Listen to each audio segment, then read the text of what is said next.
when we look at the historical evidence for Jesus' miracles, we're dealing with sources that are very early by ancient standards, or even by modern standards. I mean, if you think about, I know about things that happened 40 years ago, and if people are younger than 40 years, at least they know people who are around then. It's not like it's that long ago.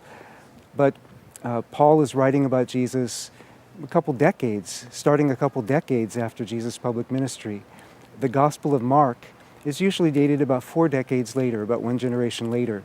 But based on eyewitness material, I've worked through ancient biographies, studied ancient biographies, and when you're dealing with an ancient biography that's that close to the events, you're going to have a whole lot of reliable material. But Mark's gospel is about 1/3 narration of miracles and deliverance of people from oppression. And so that's one kind of source. You also have it in other early Christian sources.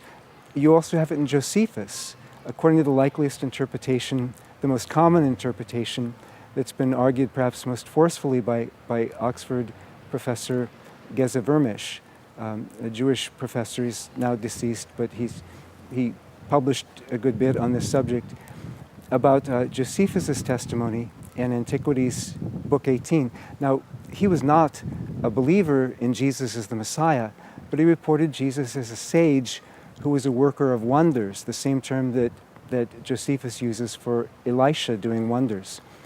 And even the detractors of the early Christian movement, both Jewish and Gentile, acknowledged Jesus as a miracle worker.